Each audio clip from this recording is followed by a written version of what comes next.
Bismillahirrahmanirrahim. I am Professor Muhammad Tayyib Iqbal, your English teacher.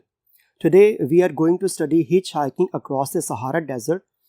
It is from Heroes section and it is written by G.F. Lamb. According to examination point of view, only questions and answers and objective part are given from this. Now let's start the lesson.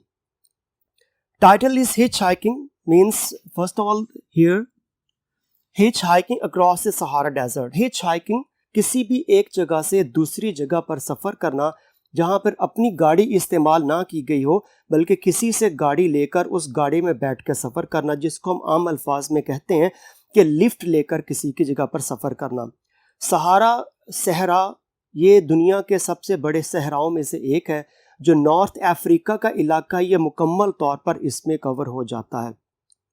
जैसे इस lesson के बिल्कुल शुरू में लिखा हुआ है कि अगर कोई बहुत बड़ा एक जिन उस पूरे के पूरे बरतानिया को उठाकर सहरा में किसी एक जगह पर रख दे तो हमारे लिए उसे ढूंढना बहुत ज़्यादा मुश्किल हो जाएगा। तो इस लिहाज से हम अंदाज़ा लगा सकते हैं कि ये सहरा वसत के एतबार से कितना बड़ा है। हिचहाइकिंग मीन्स जैसे हम पहले डिस्कस कर चुके हैं कि किसी से लिफ्ट लेकर सफ़र करना, इसको उर्दू में ये भी कह सकते हैं बेगार की गाड़ी में सफ़र करना, बगैर पैसों के सफ़र करना। Travel by getting free lifts in passing vehicles across, that is the part of the title across. Across means to cross from one point of a thing to another, किसी भी जगह के एक किनारे से दूसरे किनारे तक सफ़र करना, उसको पार करना, उसके लिए अक्रॉस का वर्ड हम इस्तेमाल करते हैं। तो सहारा हम पहले बात कर चुके हैं कि ये बहुत बड़े सहरा का नाम है। Now let's start reading the lesson. Hitchhiking across the Sahara by G.F. Lamb.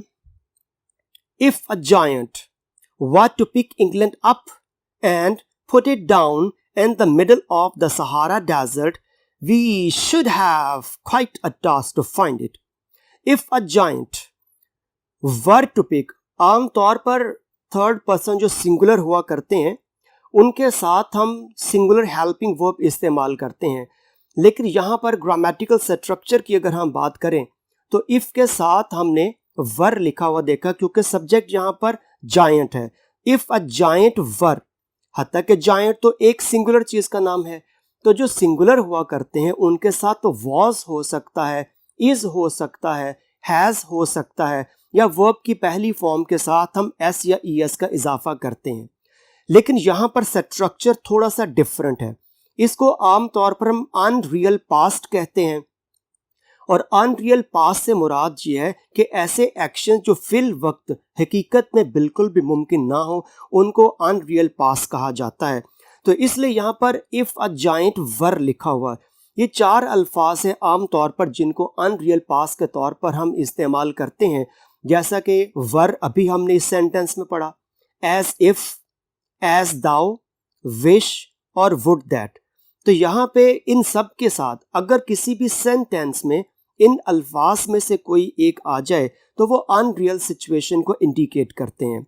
तो सेंटेंस का मतलब ये बना if a giant were to pick England up, जो कि हकीकत में तो पॉसिबल ही नहीं है ये कि अगर एक जिन इंग्लैंड को उठाए and put it down in the middle of the Sahara desert, और सहारा के एन वस्त में किसी जगह पर रख दे, we should have quite a task to find it, तो हमें उसको तलाश करने के लिए बहुत मेहनत करनी पड़ेगी, यानी हमारे लिए ये नामुमकिन हो जाएगा कि हम सहारा को ढूंढ सके, सहारा में रखे हुए उस इंग्लैंड को ढूंढ सके।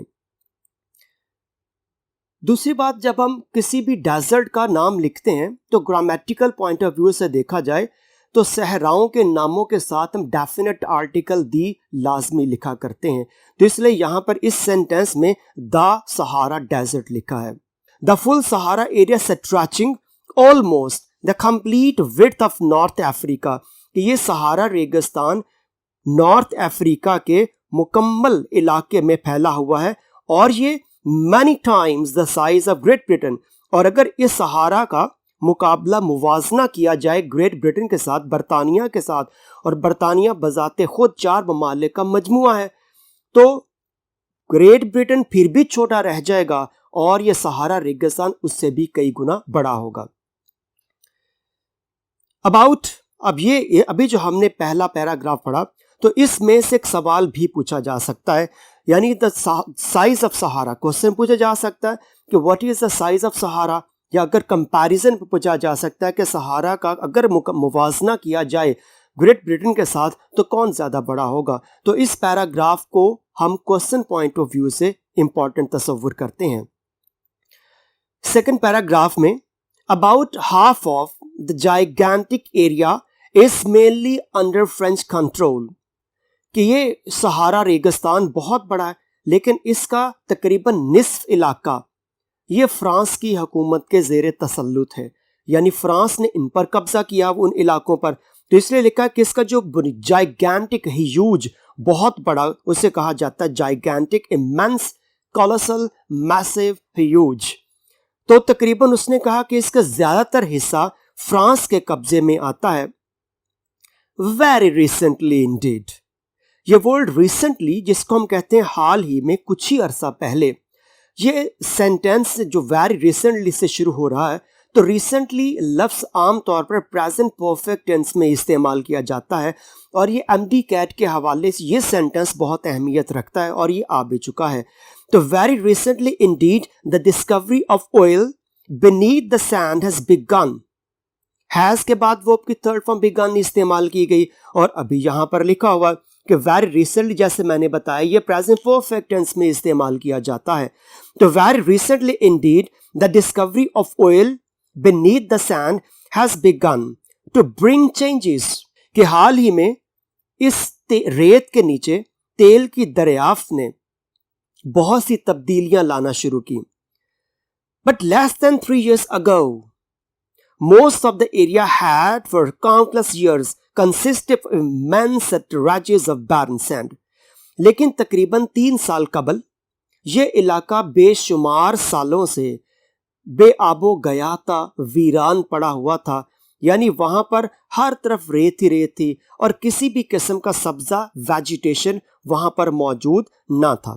Intensely hot during the day, और दिन के वक्त देखा जाए, चूंकि सहरा है, सहरा रेत पर मुश्तमिल है और रेत बहुत जल्दी गर्म हो जाया करती है, तो इसलिए यहां पर उसका तज़किरा किया गया कि intensely hot during the day, कि दिन के वो शदीद गर्म होती रेत, with few water wells and little vegetation, और वहां पर पानी के कुएं ना होने के बराबर थे। यहां पर few का लफ्ज इस्तेमाल किया गया है। few अकेला लिखा जाए तो हमेशा नेगेटिव सेंस देता है, मिसाल के तौर पर, और ये काउंटेबल नाउन्स के साथ इस्तेमाल करते हैं। मिसाल के तौर पर आई हैव few फ्रेंड्स, यानी मेरे ना होने के बराबर दोस्त हैं। There are few people on the roads, सड़कों पर ना होने के बराबर लोग हैं। तो अगर हम इससे पहले इनडेफिनेट आर्टिकल ए लिख देंगे तो फिर ये पॉजिटिव सेंस रख देगा, यानी निस्बतन कंपैरेटिवली तादाद थोड़ी सी ज्यादा है।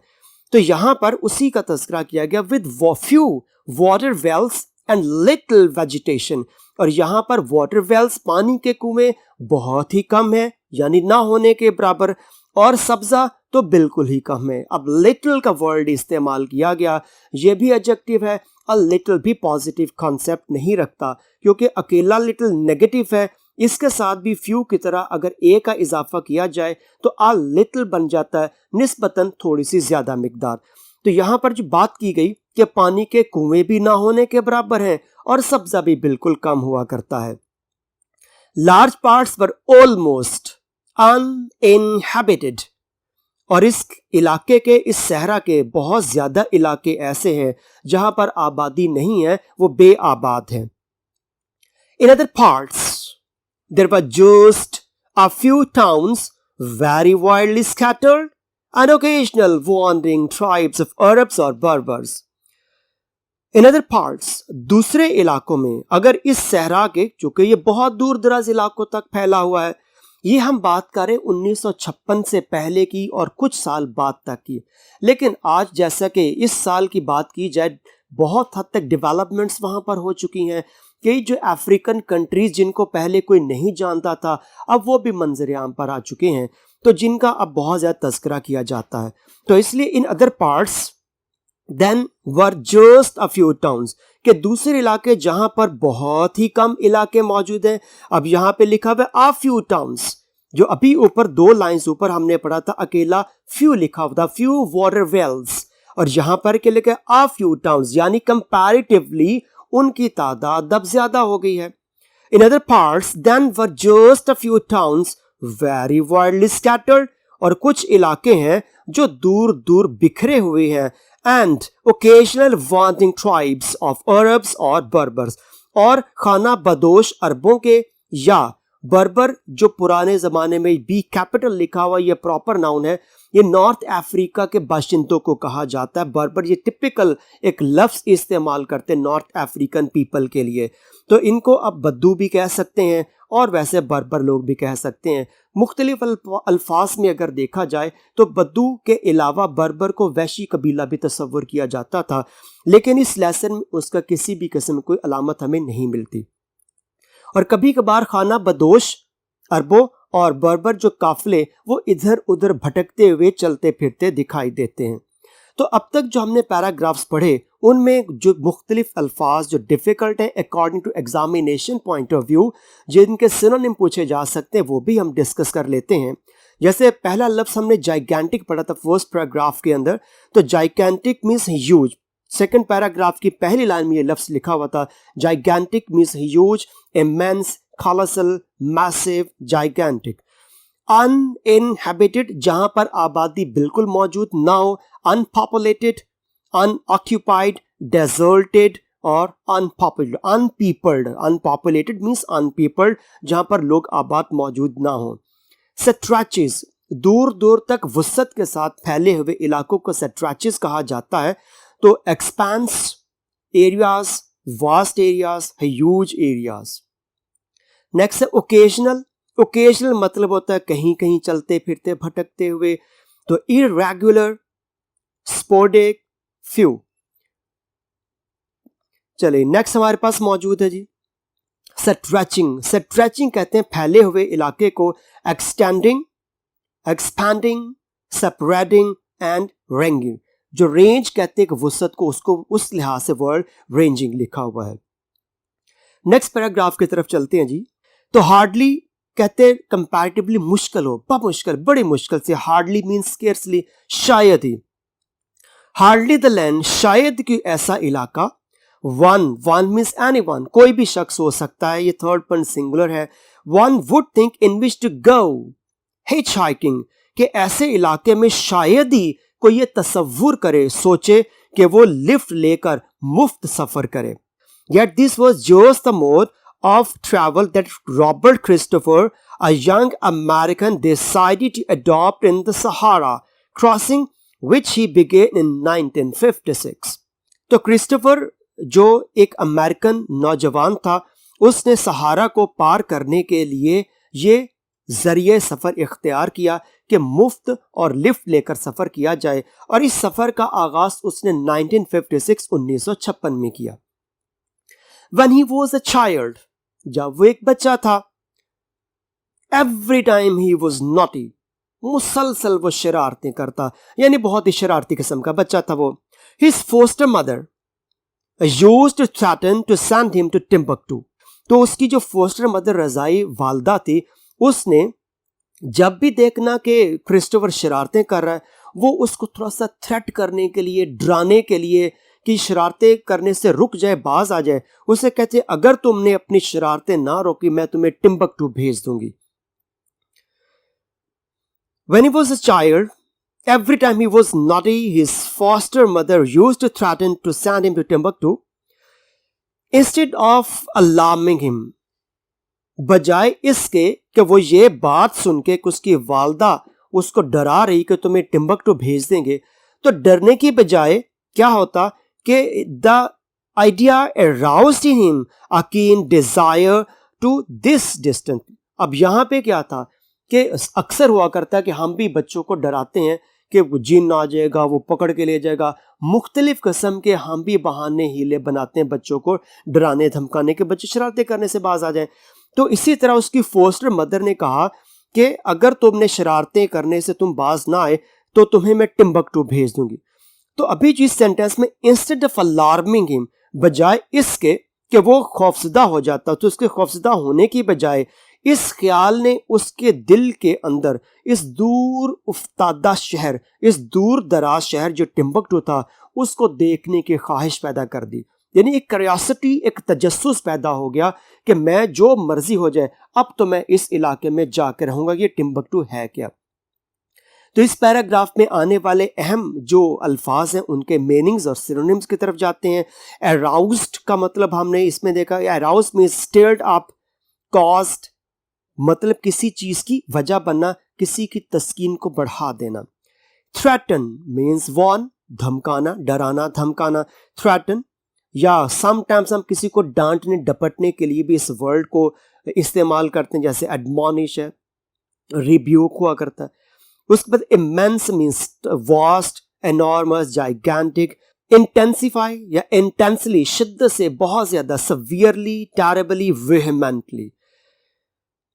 वेजिटेशन सब्जा को कहा जाता है, यहाँ पर सब्जा मौजूद है, फसलें मौजूद हैं, फलदार दरख्त मौजूद है, ये वैसे कोई दरख्त मौजूद है उनको कहा जाता है वेजिटेशन। हर्बेज, ग्रीनरी। मोड मीन्स या मेथड कहा जाता है, तरीकाकार। और उसके बाद अलार्मिंग, अलार्मिंग मीन्स थोड़ा सा डर, खौफ पैदा हो जाना, डरना, डराना, धमकाना। तो इसके सिर में बन जाएंगे फ्राइटनिंग, हॉरिफाइंग और शॉकिंग। नेक्स्ट पैराग्राफ जी। By the time he was a young man, he was firmly gripped by wanderlust. जब वो नौजवान हो गया, वो जवान हुआ, सने बलूगत तक पहुंचा, तो फिर उसमें ग्रिप्ड, गिरफ्त में आ लिया। किस चीज ने उसको अपनी गिरफ्त में कर लिया? द वांडरलस्ट। वांडर मीन भटकना, आवारागर्दी करना। तो यानी घूमने फिरने, सैरो सियाहत ने उसके दिमाग पर गिरफ्त पा ली। जब वो सने बलूगत को पहुंचा तो आवारागर्दी ने या घूमने फिरने के शौक ने उस पर पूरी तरह गलबा पा लिया। His first adventure was to go round the world at the cost of $80. $80 in that time it was about 28 pounds. तो जो उसकी पहली मुहिम थी, चूंकि वो बचपन से ही शरारती था और जैसे जैसे बड़ा होता गया उसमें एक जोश, जज्बा, जुस्तजू, शौक पैदा होता गया, एक क्यूरियोसिटी डेवलप होती गई कि अब मैंने मुख्तलिफ इलाकों में घूमना फिरना है। तो उसका जो पहला एडवेंचर था, his first adventure was to go round the world in just $80। तो उसका जो पहला कारनामा, पहली मुहिम थी, वो महज $80 में पूरी दुनिया के गिर्द चक्कर लगाना था। After this, he determined that his next journey should be to travel right across the Sahara from Algiers on the north coast of Africa to Timbuktu, which is near the river Niger in the extreme south of the Great Desert. एक मुहिम मुकम्मल करने के बाद, यानी दुनिया के गिर्द $80 में चक्कर लगाने के बाद, उसका जो दूसरा काम वो ये था कि उसने ये प्लान किया, मंसूबा बनाया कि वो अब शुमाली अफ्रीका जो साहिल अल्जेर से टिम्बकटू तक फैला हुआ है, उस पूरे के पूरे इलाके की सैरो सियाहत करना था। तो इसके बाद उसने फैसला किया कि उसका अगला सफर शुमाली अफ्रीका के साहिल अल्जेर से टिम्बकटू तक है, जो उस इंतहाई जनूब में दरियाए नाइजर के करीब वाक़े है। अब इस पैराग्राफ में से भी एक सवाल बन सकता है। जैसे जैसे हम ये लेसन पढ़ते जाएंगे, इसके जो अहम सवालात हैं हम उनका भी तज़किरा करते जाएंगे। सवालात और जवाबात को अटेम्प्ट करते हुए आपने एक चीज़ को अच्छी तरह जहन में रखना है कि जिस टेंस में सवाल पूछा जाएगा उसी टेंस ने आपने जवाब देना है। मिसाल के तौर पर अगर सवाल प्रेजेंट टेंस में पूछा गया है तो उसका जवाब भी प्रेजेंट टेंस में होगा, और अगर सवाल पास्ट टेंस में पूछा गया है तो उसका जवाब भी पास्ट टेंस में दिया जाएगा।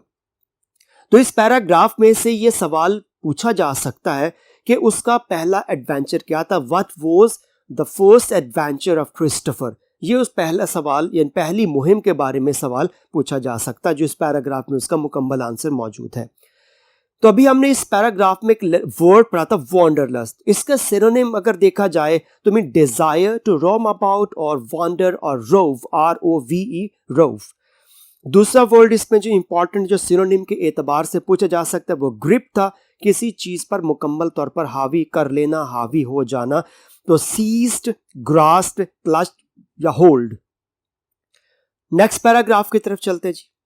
The trans Sahara journey begin at a little town Basada, known to the natives as the port of the Sahara, for it is here that the desert really starts. अब यहां से यानी जहां से उसने सफर का आगाज किया, वैसे तो वो जो अल्जीयर्स था मुकाम, वहां से उसने चलना शुरू किया। तो चलते चलते, जैसे मिसाल के तौर पर हमने अपने घर से इस्लामाबाद तक का सफर करना है, तो हम पहला काम क्या होगा कि हम इस्लामाबाद की तरफ जाने वाले मोटरवे तक पहुंचेंगे। तो यूं समझ लीजिए कि अपने घर से मोटरवे तक जाने का जो फासला है उसको उसने यहाँ पे अल्जीयर्स से बुसादा तक का लिखा, यानी अल्जीयर्स उसका घर कह लें और बुसादा वो मोटरवे का स्टार्ट कह लें, और मोटरवे का स्टार्ट से लेके इस्लामाबाद तक कह लीजिए कि टिम्बकटू बनता है। तो ये वो पैसेज है जहां पे असल उसके सफर का आगाज होता है। तो टर्म यहां पर यूज किया ट्रांस सहारा। ट्रांस सहारा यानी कि ट्रांस मींस क्रॉस करना। तो सहारा को पार करने का जो सफर था वो एक छोटे से इलाके बोसादा से शुरू हुआ। तो सहरा के बीचों बीच सफर एक छोटे कस्बे बोसादा से शुरू हुआ, जिसे मुकामी लोग, जो उस इलाके के जो नेटिव पीपल थे, वहां के लोकल पीपल थे, वो पोर्ट ऑफ द सहारा यानी कि सहारा के आगाज सहारा की बंदरगाह कहा करते थे, क्योंकि उसी इलाके से बोसादा से सहारा का आगाज होता था। Christopher discovered that a desert truck was leaving for the south shortly. तो जब क्रिस्टोफर बोसादा पहुंचा तो उसको पता चला कि कुछ ही देर में यहां से एक ट्रक है, वो ट्रक सफर करने का आगाज शुरू होने वाला है, यानी कि ट्रक निकलने वाला है। चूंकि वो सहराई इलाके थे तो उसमें आम जैसे हमारी गाड़ियां, सादा गाड़ियां घरों में हम इस्तेमाल करते हैं, ये हमारी इन गाड़ियों जैसी कारें वहाँ पर इस्तेमाल नहीं होती।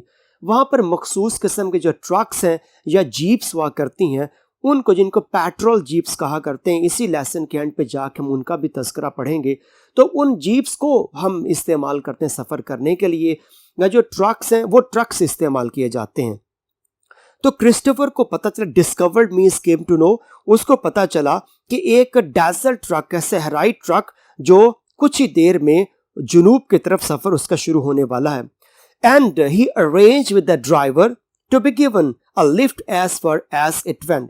तो क्रिस्टोफर उस ड्राइवर के पास गया, उस ट्रक के ड्राइवर के पास गया और उसको जाके थोड़ा सा रिक्वेस्ट की कि आप जा ही रहे हैं तो मुझे भी साथ ले जाएं। जैसा कि हमने लेसन के शुरू में भी इसको डिस्कस किया था, चूंकि ये हिच हाइकिंग है, यानी कि वो ट्रक वाला ना तो उसको जानता था और ना उसने उसको पे किए, यानी लिफ्ट का उसने कहा उसको। तो उसने ड्राइवर के साथ ये तय कर लिया कि जहां तक, जो वर्ड यहां पे जो as far as it went, कि जहां तक आप जा रहे हैं मुझे भी साथ ले जाएं। द कंडीशंस, यानी सफर शुरू हो गया जी। द कंडीशंस वर एगोनाइजिंग, जो हालात थे वो इंतहाई ज्यादा पैथेटिक थे, काबिले रहम किस्म के थे, बहुत ही अजियतनाक तकलीफ द सूरत हाल थी, क्योंकि क्रिस्टोफर को तो पहले नहीं पता था। मिसाल के तौर पर अगर हमने कभी भी किसी वैगन का सफ़र ना किया, लोकल वैगन का सफ़र ना किया हो, और अगर हमें वो सफ़र करना पड़ जाए, वो धक्कम पेल वाली सिचुएशन हो, तो हम बहुत जल्दी उससे बेजार हो जाएंगे, हो सकता है कि हम आउट ऑफ सेंसेस हो जाएं। तो यही कुछ कैफियत जो थी वो किसके साथ थी, वो क्रिस्टोफर के साथ थी। तो जैसी सफ़र का आगाज़ होता है, द कंडीशंस वर एगोनाइजिंग, वो हालात नाकाबिले बर्दाश्त थे, वो तकलीफदा थे। क्यों? वजह ये थी, 3 men, driver, greaser and passenger, जो कि ट्रक में तो पीछे तो मिसाल के तौर पर अगर वो, जैसे हम अक्सर रोड्स पर देखते हैं कि वो ऑयल टैंकर हुआ करते हैं कि ट्रक आगे केबन है, पीछे एक बड़ी सी टैंकी लगी होती है, तो हो सकता वैसा हो, या रेत वाले बजरी वाले ट्रक हो, तो ऐसा कोई ट्रक भी हो सकते हैं, लेकिन वहां पर पीछे बैठने की जगह नहीं हुआ करती। तो फिर आगे एक केबन है, ड्राइवर बैठा हुआ, उसका हेल्पर जिसको ग्रीजर कहते हैं, बसेस में जैसे कंडक्टर हुआ करते हैं, तो यहाँ पर वो ग्रीजर था। तो उसके साथ ही घुस के कौन बैठ गया? क्रिस्टोफर बैठ गया। सहरा में तो वैसे भी बहुत ज्यादा गर्मी हुआ करती है। तो जब वो तीनों इकट्ठे बैठे, दिन का वक्त है, सफर शुरू होता है और शदीद गर्मी का मौसम है, तो हालात आउट ऑफ कंट्रोल हो गए। The conditions were agonising. 3 men, driver, greaser and passenger, sat by sat। यहां से जो हमने लेसन अभी शुरू किया, ये एक किस्म का एक स्टोरी मोड शुरू हो चुका हमें, यानी यहां से हम कहानी शुरू हो रही। यहां से आगे देखें कि जैसे कोई बंदा कहानी सुना रहा हो, एक वैसे कहानी शुरू हो जाती है। इसके लिए हम यहाँ पे कहेंगे स्टोरी मोड शुरू हो चुका हुआ है। और आम तौर पर जो स्टोरी मोड होता है या स्टोरी हुआ करती है, वो पास्ट इंडेफिनिट में लिखी जाती है। इसीलिए यहाँ पे जो वर्ड हमने अभी पढ़ा कि वो तीनों आदमी सैट, वर्ब की सेकंड फॉर्म में, पास्ट इंडेफिनिट में वर्ब की सेकंड फॉर्म में इस्तेमाल की जाती है। Sat by sat, sat these 3 men, driver, greaser and passenger, sat side by side in the front seat, traveling at a bare 32 kilometers an hour। ये इंतहाई नाकाबिले बर्दाश्त जगह थी, क्योंकि एक नशिस्त पर 3 लोग बैठे हुए, फ्रंट उसका जो केबिन है, ड्राइवर, ग्रीजर और पैसेंजर। और ट्रक जो कि रेत का इलाका है, तो वहां पर तो तेज रफ्तारी दिखाई ही नहीं जा सकती। तो 32 किलोमीटर फी घंटा की रफ्तार से सफर जारी था। While the temperature rose steadily, अगर उन्होंने सुबह के वक्त 7-8 बजे सफर शुरू किया, जैसे जैसे सूरज बुलंद होता जाएगा, गर्मी बढ़ती जाएगी। चूंकि गर्मी कैसे बढ़ेगी, रेत है, रेत जैसे टेम्परेचर बढ़ता जाएगा और ज्यादा हीट अप होता जाता है atmosphere. In 2 hours, a flask of cold water became hot enough to make tea। तो 32 किलोमीटर फी घंटा की रफ्तार से अगर ट्रक सफर करेगा और गर्मी शिद्दत की हो जाएगी, तो अगर उनके पास ठंडे पानी की एक बोतल भी मौजूद हो, तो 2 घंटे में वो ठंडे पानी की बोतल में पानी इतना गर्म हो जाएगा कि उससे आराम से चाय बनाई जा सकती हो। तो इस पैराग्राफ में जो इंपॉर्टेंट वर्ड्स हैं, उनके सिनोनिम्स भी हम साथ देख लेते हैं। तो वर्ड थे एगोनाइजिंग, तकलीफ दा, अजियतनाक, the torturous, excruciating, acute, painful. Natives, second word इसमें आया था। नेटिव्स मुकामी लोगों कहा जाता है, लोकल, टाउनी, लुकलाइट। उसके बाद ये आगे हम पढ़ते हैं नेक्स्ट पैराग्राफ पर। Presently a fast moving weapons career. अब ये जो वेपन्स कहते हैं असलहा बरदार को, तो असलहा बरदार एक जो कैरियर, कैरी कहते हैं उठा लेना, जैसे I have carried a laptop और अ टैब। तो कैरियर कैरी करना। दूसरा वर्ड तो करियर, करियर कहते हैं पेशा, कोई भी पेशा जिसको हम प्रोफेशन कह सकते हैं। तो यहां वर्ड यूज वेपन्स कैरियर। तो प्रेजेंटली उसी वक्त कुछ ही देर में एक तेज रफ्तार, फास्ट मूविंग, तेज रफ्तार असलहा बरदार ट्रक ओवरटुक देम, उन तक जा पहुंचा या उनसे आगे गुजरी वो गाड़ी। Christopher stopped it. अब जैसे क्रिस्टोफर ने देखा कि उनसे तेज रफ्तार एक ट्रक गुजरा, तो उसने फौरन, क्रिस्टोफर ने किसी तरह से उसको रोका। And begged lieutenant in charge to relieve him from the misery of slowly baking to death at 20 miles an hour।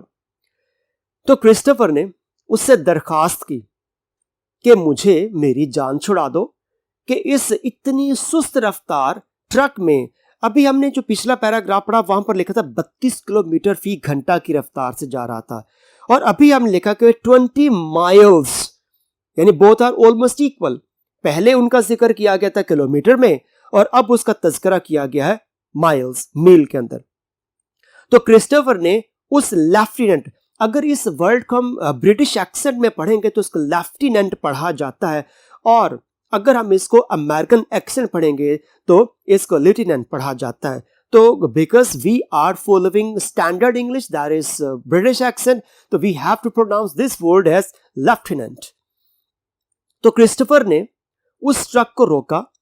उसमें जो उस वक्त इंचार्ज था उस वेपन्स कैरियर का, उस वेपन्स कैरियर ट्रक का इंचार्ज लेफ्टिनेंट था, उसको दरखास्त की कि वो इसे इस मुसीबत से निजात दिलाए कि वो 20 मील फी घंटा, की रफ्तार से जो आहिस्ता आहिस्ता, जो वर्ड बड़ी प्यारी टर्म यहां पर यूज की गई, स्लोली बेकिंग टू डेथ, कि मैं आहिस्ता आहिस्ता, जैसे बारबेक्यू होता है ना कि आहिस्ता आहिस्ता वो बोटियां जो हमने कोयलों के ऊपर रखी होती हैं, वो इट टेक्स टाइम, थोड़ा वक्त लगता है, लेकिन वो एंड पे बारबेक्यू बन जाता है। तो क्रिस्टोफर ने उस पर दरख्वास्त की कि मुझे आहिस्ता आहिस्ता ये भून कर मौत के मुंह में जाने से बचा लो। The lieutenant pointed out that strict military regulations forbade the carrying of civilians, तो परमिशन नहीं होती। तो इसी तरह लेफ्टिनेंट ने क्रिस्टोफर्स को कहा कि मुझे इजाजत नहीं है कि मैं भी आपको अपने साथ बिठा सकूं। तो स्ट्रिक्ट मिलिट्री रेगुलेशंस, कि मिलिट्री के सख्त किस्म के उसूल हैं जो फॉरबिड की सेकंड फॉर्म है forbid, forbidden, forbid, forbid, forbidden, कि इजाजत नहीं है कि हम तुम्हें भी अपने साथ बिठा ले, कि कैरिंग ऑफ सिविलियंस, के हम आम लोगों को अपने साथ बिठा सकें, यानी गैर फौजियों को फौजियों की गाड़ी में लिफ्ट देने की इजाजत नहीं है। तो फॉरबिड हम डिसअलाउ कह लें उसको। Christopher replied by producing a permit from the war ministry, given him permission to join the French Foreign Legion for a short period in order to collect material for an article. Christopher ने भी कुछ ना कुछ Healy बहाने करने थे, यानी चालाक तो था। ऑब्वियसली जो बंदा फैसला कर रहा है कि इतने बड़े दूर दराज के इलाके में फैले हुए सहारा को बगैर किसी गाड़ी के पार कर रहा है, यानी अपनी गाड़ी के बगैर पार कर रहा है, तो कुछ न कुछ प्लान्स उसने भी बना रखे होंगे। तो फौरी तौर पर जब उस लेफ्टिनेंट ने कहा कि इजाजत नहीं है उनके सिविलियंस को भी अपने साथ कैरी करें, तो उसने कहा कि मेरे पास एक लेटर है। उसने फौरन अपनी जेब से एक लेटर निकाला और खोल के दिखाया कि मेरे पास एक लेटर मौजूद है, ये देखिए इसके ऊपर लिखा हुआ कि मैंने अपने एक रिसर्च आर्टिकल के लिए कुछ मटेरियल इकट्ठा करना है, कुछ डाटा इकट्ठा करना है, तो इसलिए मुझे फ्रेंच फॉरेन लीजन में शमूलियत के लिए उनके साथ जाने के लिए इजाजत मिली हुई है। तो उसने उस लेटर को दिखा दिया। तो क्रिस्टोफर ने वो उस खत के जरिए जो उसने कहा वजारत जंग का एक इजाजतनामा निकाल कर दिखाया, जिसमें उसे फ्रांसीसी वजारत खारजा के साथ मिलकर एक मजमून के लिए मवाद इकट्ठा करने के लिए मुख्तसर अरसा की इजाजत मिली थी। द परमिशन, वो जो लेटर था उसे परमिशन लेटर कह लिया। The permission had later been withdrawn. अब इस सेंटेंस को हम दो लिहाज से डिस्कस करेंगे। पहली बात कि जो परमिशन इजाजत थी उसके बाद कैंसिल हो गई। विथड्रॉन, वापस ले लेना इजाजत, यानी पहले इजाजत दी फिर किसी वजह से वो इजाजत उससे वापस ले ली गई। दूसरी बात यानी कि वो इजाजत वापस ले ली गई थी। अब यहां पे ये पैसिव वॉइस का सेंटेंस है। द परमिशन, इजाजत, ये एक नाउन है और ये ऑब्जेक्ट है, एब्स्ट्रैक्ट नाउन है ये। और जब भी सेंटेंस के स्टार्ट पर कोई ऑब्जेक्ट आ जाए फिर वो पैसिव वॉइस हुआ करता है, क्योंकि ये पास्ट परफेक्ट का टेंस है। तो पास्ट परफेक्ट में पैसिव वॉइस बनाने के लिए हैड के बाद ना बीन और फिर वर्ब के थर्ड फॉर्म लगाया करते हैं। तो इसलिए यहां पर लिखा हैड बीन विथड्रॉन, वो इजाजत वापस ले ली गई थी। दूसरा पॉइंट यहां पर लेटर, LATER, लेटर मीन्स बाद में।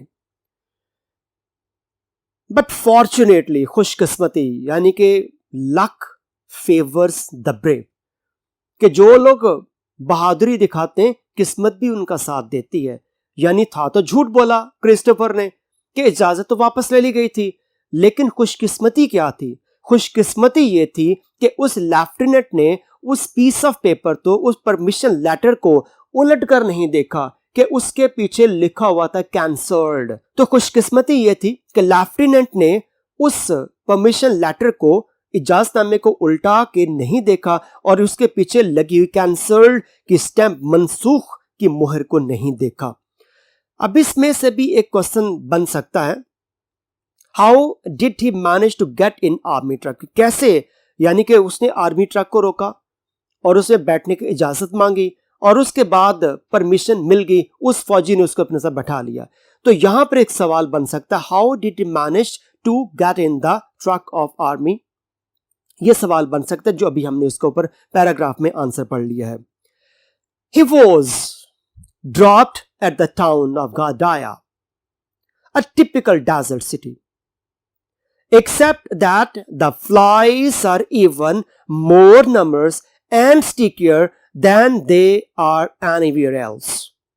जब वो यानी उसका स्टार्टिंग पॉइंट क्या था उसका, जहां से उसने सफर शुरू किया, वो सादा से चलते चलते बिल लाकर वो आर्मी के उस ट्रक में कहां पहुंच गया, गालडाया के मुकाम पर पहुंच गया। तो गालडाया पे जब उतारा उसने, तो वहां पर उसने एक अजीबो गरीब किस्म का मंजर देखा। कि वो अजीबो गरीब मंजर ये था कि इतनी ज्यादा मक्खियां वहां पे कि हर चीज फ्लाई भी कहते हैं उसको, डोमेस्टिक फ्लाई भी कहा जाता है, हर चीज मक्खियों के एक गुलाफ में ढकी हुई थी। तो उसको जब गालडाया के कस्बे में उतारा गया, ये एक आम सहराई शहर था, अ टिपिकल डेजर्ट सिटी। ये एक आम सहराई शहर था, सिवाय इसके उस इलाके में कोई खास बात ना थी कि उसमें हर जगह पर मक्खियां ही मक्खियां थी, नंबरस, लातादाद, और इवन मोर नंबरस, और वो मक्खियां बहुत ही ज्यादा थी, एंड स्टिकियर, स्टिकी कहते चिपकने वाली, कोई चिपक, जो ग्लू कह लें आप, गम कह लें, यूएचयू स्टिक होती, चिपकती है वो, तो ऐसे वो स्टिकर कहते चिपक जाने वाली चीज को, तो उसी से वर्ड बन गया स्टिकियर। Dan is a comparative, we can use this word for comparison, कि जब Dan आ जाए तो इट मीन्स यहां पर कंपैरिजन मौजूद है, तो Dan से जो चीज पहले मौजूद है उसका कंपैरिजन बाद में लिखी चीज के साथ किया जाता है। तो numerous and stickier than they are anywhere else, तो उस इलाके की गालडाया की जो मक्खियां थी, इसे गादिया भी पढ़ा जाता है, गालडाया भी पढ़ा जाता है, तो गालडाया की जो मक्खियां थी वो पहली बात तादाद में बहुत ज्यादा थी, और दूसरी बात वो चिपकने वाली थी। Anything that has the remotest relationship with food, Christopher states, is constantly and completely covered with flies. अभी जो ऊपर वाले पैराग्राफ में हमने पढ़ा, वो मक्खियों की तारीफ करते हुए क्रिस्टोफर कह रहा था कि इस इलाके गालडाया में मक्खियां बेशुमार थीं और वो स्टिकियर, चिपकने वाली थीं। तो फिर उसकी मजीद वजाहत करते हुए क्रिस्टोफर कहता है कि कोई भी ऐसी चीज जिसका ताल्लुक दूर दूर से भी खाने पीने से हल्का सा भी ताल्लुक बनता हो, is constantly and completely covered with flies, तो वो चीज जिसका ताल्लुक खाने पीने से बिल्कुल मामूली सा भी हो, मुकम्मल तौर पर मक्खियों से ढकी रहती। They have no hesitation in following the food right into your mouth, and I had to be vigilant until each mouthful was safely behind my teeth. और उनको यानी मक्खियों को, they have no hesitation, उन मक्खियों को बिल्कुल कोई हिचकिचाहट ना महसूस होती, इन फॉलोइंग, पीछा करने में, द फूड, खाने का, राइट इनटू योर माउथ, बिल्कुल आपके मुंह के अंदर तक। And I had to be vigilant, और मुझे बहुत ज्यादा एहतियात करना पड़ती, चौकन्ना रहना पड़ता, अंटिल, हत्ता के, ईच माउथफुल वो सेफली बिहाइंड माई टीथ, जब तक हर निवाला, माउथफुल निवाला, मॉर्सल मेरे होंठों के, मेरे दांतों के पीछे बाहिफाजत ना पहुंच जाता। I saw many children on the streets, मैंने गलियों में बहुत बच्चे देखे, but I got only a vague idea of what they looked like, for they all wore a mask of flies. मैंने गलियों में बहुत से बच्चे देखे, लेकिन उनकी शक्ल का मेरे जहन में एक गैर वाज़े सा तस्वुर पैदा होता, क्योंकि उन सब के चेहरे मुकम्मल तौर पर मक्खियों में ढके होते। इस पैराग्राफ के जो इंपॉर्टेंट वर्ड्स हैं उनके सिनोनिम्स देखते हैं हम। विजिलेंट हमने पढ़ा था, it means alert, watchful, observant and cautious. Hesitation, हिचकिचाहट होना, रिलक्टेंस, अनसर्टेनिटी और faltering. Overtook means caught, passed, beat, exceeded. Pointed out, indicated, highlighted, revealed and showed. Next word, withdrawn means खत्म कर देना, वापस ले लेना, removed, took away, retracted, bared. Numerous, लातादाद होना, abundant, plentiful, several. रिमोटेस्ट, जिस चीज का दूर दूर से कोई ताल्लुक हो से कहा था रिमोटेस्ट, मोस्ट डिस्टेंट, स्लाइटेस्ट और इनएक्सेसिबल.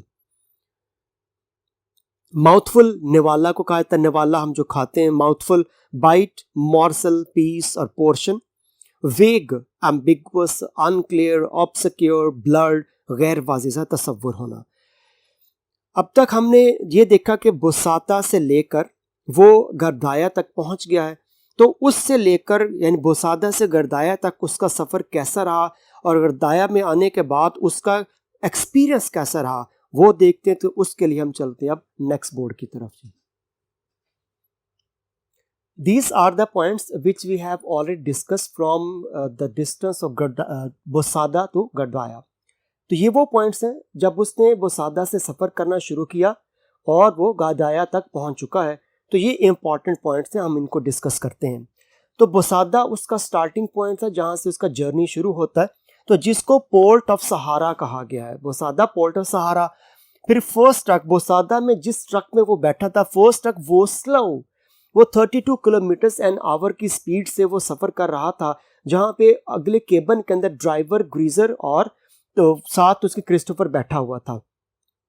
और उसके बाद सेकंड ट्रक है. सेकंड ट्रक ये आर्मी का ट्रक था, आर्मीज वेपन करियर. ये आर्मी का ट्रक था जिसके अंदर मुख्तलिफ किस्म का असलहा पड़ा हुआ था, तो इसलिए army's weapon carrier, but no permission to take civilians. लेकिन उस ट्रक में सिविलियंस को बैठने की इजाज़त ना थी. तो इजाज़त हासिल करने के लिए फिर क्या किया था, Christopher showed letter from war ministry. Christopher ने एक आर्टिकल मुकम्मल करने के लिए जो फ्रेंच फॉरेन लीजन ज्वाइन करना था उसके लिए एक लेटर बनवा रखा था. तो वो लेटर वो दिखाता है, लेकिन खुशकिस्मती क्या थी कि उस लेफ्टिनेंट ने उस लेटर की बैक साइड नहीं देखी जहां पर कैंसल्ड की स्टैंप लगी हुई थी, और उसको बिठा लिया और उसका सफ़र चलता गया. उसके बाद उस आर्मी वेपन कैरियर ने, उस ट्रक ने उसको गर्दाया के मुकाम पर उतार दिया जो एक कस्बा टाइप इलाका था. तो reach Ghardaia, it was a typical desert city. ये एक मखसूस सहराई इलाका था, जैसे कि हम सहरा हुआ करते हैं. तो उस टिपिकल डेजर्ट सिटी के अंदर जो इम्पॉर्टेंट चीज़ें या अहम चीज़ें क्रिस्टोफर ने देखी वो क्या थी, सबसे जो नुमाया चीज़ थी वो वहाँ की मक्खियाँ थीं. Numerous and stickier flies. एक तो उनकी तादाद बहुत ज़्यादा थी, हर चीज़ जो खाने पीने की अशिया थी या बच्चे घूम फिरे थे, मुकम्मल तौर पर वो मक्खियों के नकाब में ढके हुए थे, और वो चिपकने वाली है, जहाँ बैठ जाती उठती ही नहीं थी, फ्लाइज थी. Kids looked like wearing mask of flies. और बच्चे यूं थे जैसे उन्होंने मक्खियों के नकाब पहन रखे हुए थे, और उनको देख एक गैर वाज़ेह सा एक वेग आइडिया क्रिस्टोफर के जहन में आता था कि ये क्या है, किस किस्म के ये बच्चे हैं. तो ये वो की पॉइंट्स थे जो उसने बुसादा से लेकर अब तक गर्दाया पहुंचने तक देखे थे, तो जिसको हमने शॉर्टली यहाँ पर डिस्कस किया. यहाँ पे आज का हमारा लेसन मुकम्मल होता है.